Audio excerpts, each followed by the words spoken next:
where it was built.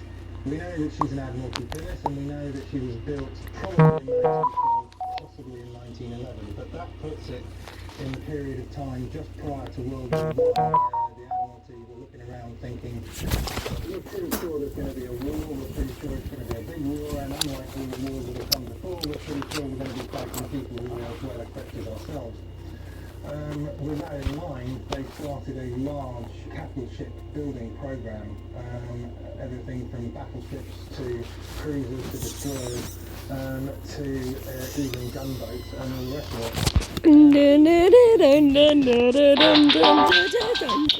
Everything from crew to stores, from shore to ship. Some of those will have been attached to the shoreline, but many of them will have been attached to the ships they were built with. The big burning question for me is, which ship was this attached to? If it was attached to a ship, which ship, and what was that ship's story? Because many of the capital ships that were built just prior to World War I found themselves in the big bad Battle of Jutland, whereas the Grand Fleet of the British met the Grand Fleet of the Germans. Well, the only way we're going to know that is if we know which ship it was attached to, or indeed if it was attached to a ship. So it could, in theory, end up being the case that its World War I history is as fascinating and important as its World War II history. In the 1920s, after the First World War was over and Britain was downsizing its navy, anything of value was stripped off of her, and her bare wooden hull sat in a dockyard with several other identical boats. It's here that her first identity was lost as she sat abandoned in the mud. Let me deviate for a moment and introduce you to Charles and Sylvia Lightoller. His family never called him Charles, they always called him Herbert. I'm going to refer to him as Charles in this video because that's how history remembers him. Charles was an Englishman, born in 1874. He'd been at sea since he was 14, working on sailing ships and later steamships. He was shipwrecked several times, but his most notable incident at sea came in 1912 when he was working for the White Star Line. He was initially to be the first officer of the brand new liner RMS Titanic. First officer actually means third in command on this ship. There's the captain, and then there's the chief officer, and then there's the first officer. But just before the voyage, he was bumped down to second officer, or fourth in command. 4 days into the voyage on the blistering cold night of April the 14th, shortly after Lightoller had come off from watch for that night, the Titanic had struck an iceberg and was sinking slowly by the head. For the following 2 hours and 40 minutes, a terrible drama unfolded that shaped Lightoller's life forever. As a high-ranking officer, he was in charge of loading several of the lifeboats that night. Rather infamously, you already know this, the Titanic, like every other passenger ship of the era, did not carry enough lifeboats for everyone on board. The captain ordered that priority should be given to the women and children. Some of Titanic's officers took that to mean what he said, that priority should be given to the women and children, and then any remaining seats in the lifeboats can be filled with the men. However, Officer Charles Lightoller, who was in charge of loading many of the lifeboats on the port side of the ship, took that to mean women and children only. He loaded any women and children who were nearby, and then denied countless men the chance to escape the sinking in the remaining seats, even forcing some men out of the lifeboats at gunpoint, only to lower the boats away half-empty. An untold number of men lost their lives that night because of Officer Lightoller's extreme interpretation of these orders. Lightoller stayed by the ship until it literally sank out from under him, after which he managed to climb aboard an overturned lifeboat and survive the disaster. He was Titanic's highest-ranked officer to survive.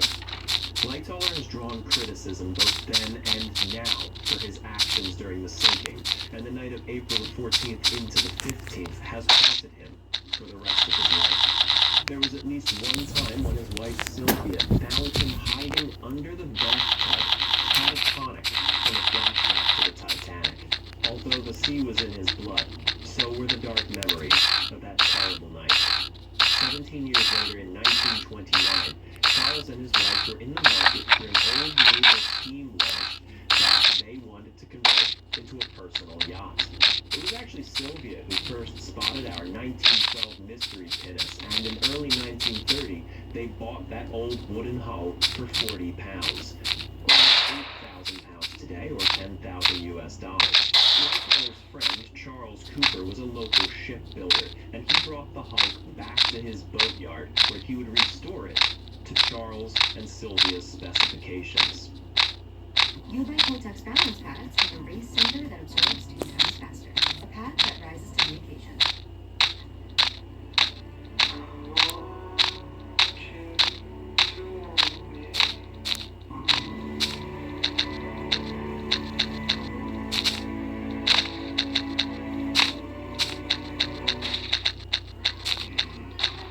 Do you mind?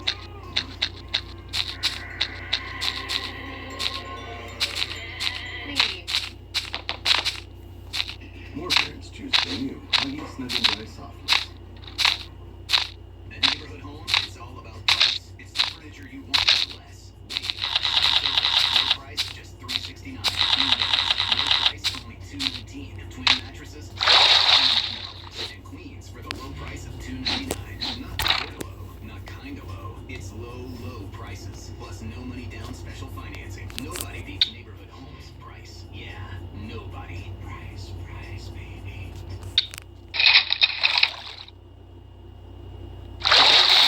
With a 60 horsepower Parsons engine, eliminating the need for the large brass funnel that once stood at the center of the vessel.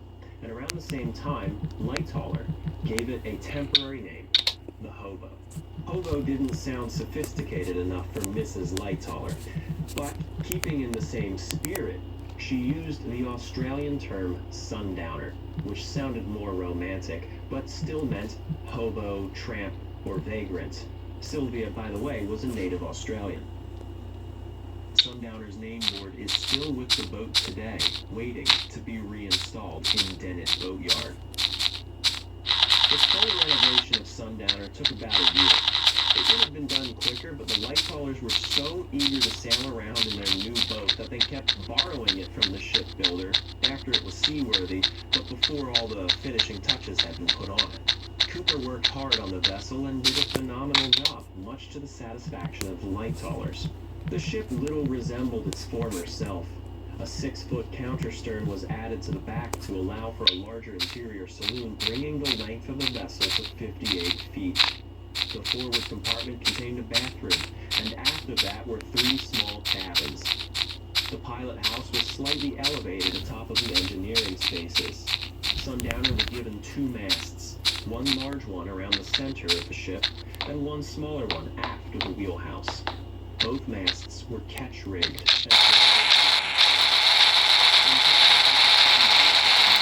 Restoration at Michael Dennett's boatyard.